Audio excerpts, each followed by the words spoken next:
Bismillahirrahmanirrahim. Assalamu alaikum everyone. Myself Dr. Mamoona Azhar, physiotherapist, and today I'm going to deliver a lecture on the subject of medical physics.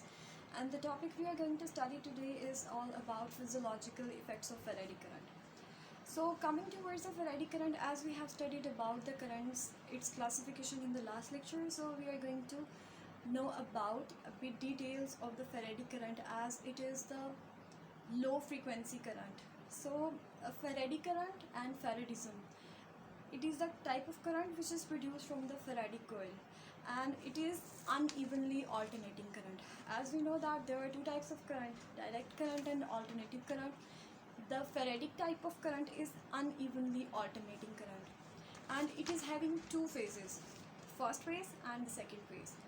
The first phase is having the long duration with low EMF, while the second phase is having the short duration with higher EMF.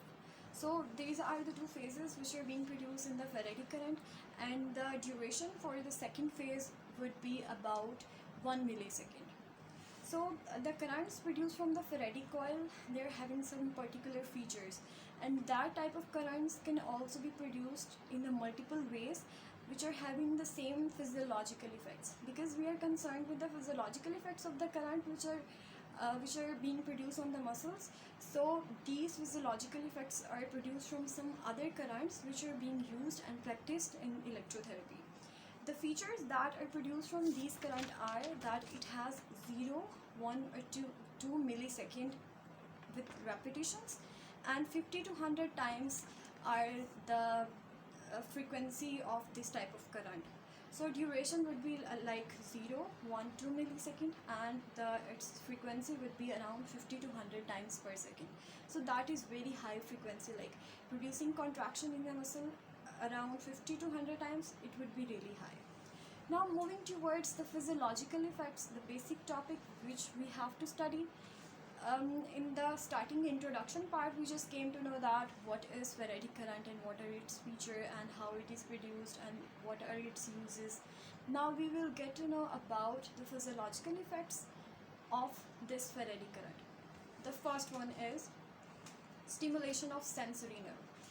Like we know that we have sensory nerves in our body, and the sensations are being produced and passed to the brain through these kind of sensory nerves. So when this current is applied on the body, the Faraday current gives like mild prickling sensation. When, for example, you are having a needle and you are pricking it on a muscle very lightly, same kind of situation is being experienced in this kind of situation.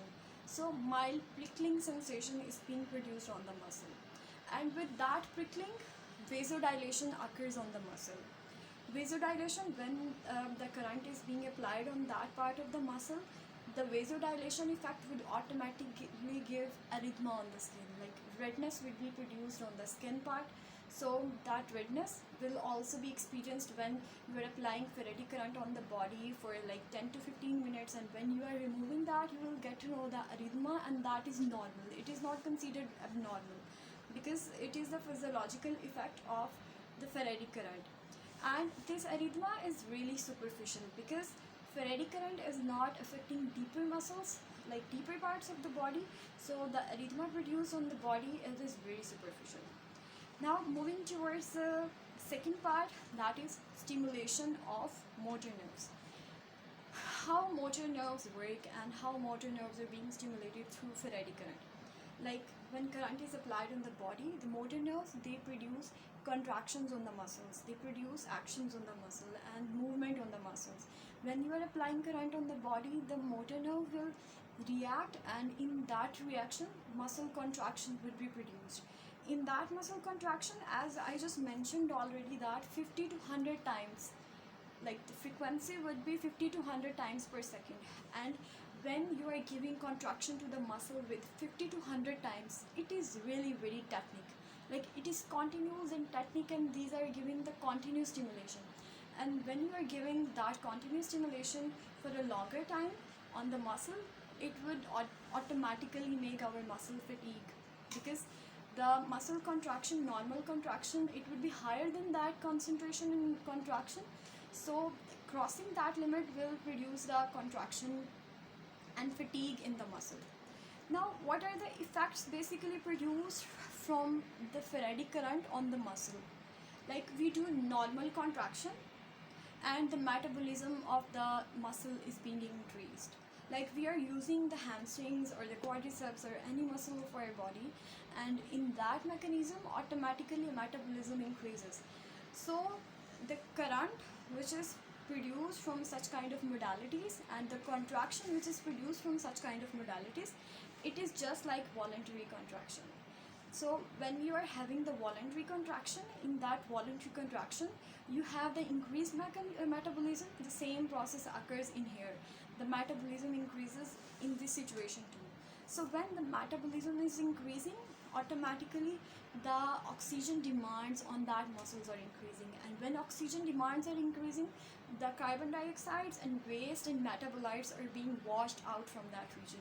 So the muscle regains energy and the muscle is rejuvenated, and muscle breathes when you are applying the Faradic current on the body. Now moving towards another very important physiological effect, and that is effect on denervated muscles. Like, can we use Faradic current on denervated muscle? This is a very important point to ponder, that there are two types of muscles according to innervation. The number one is innervated muscle and then number two is denervated muscles. The innervated muscles are those who are having the good innervation, and the denervated muscles, they are having the poor innervation. Like the nerve supply is not good in denervated muscle, and in those denervated muscles, can you apply Faradic current? So the answer for this is, it is no. You cannot use Faradic current in denervated muscle, because the intensity of current produced from Faradic current, it is producing contraction on the denervated muscle with the duration of 1 millisecond. So denervated muscles cannot bear that. They cannot bear this much pressure and this much intensity. So denervated muscles, in this kind of situation, Faradic current is not suitable for them.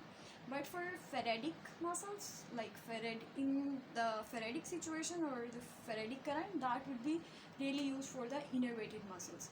So you do not have to ever confuse into the situation like a patient with denervated muscles is coming to you, and you will never use the Faradic current on that muscle. Like a patient with stroke comes to you in your clinic, and you will never make a mistake of using Faradic current in that kind of patient.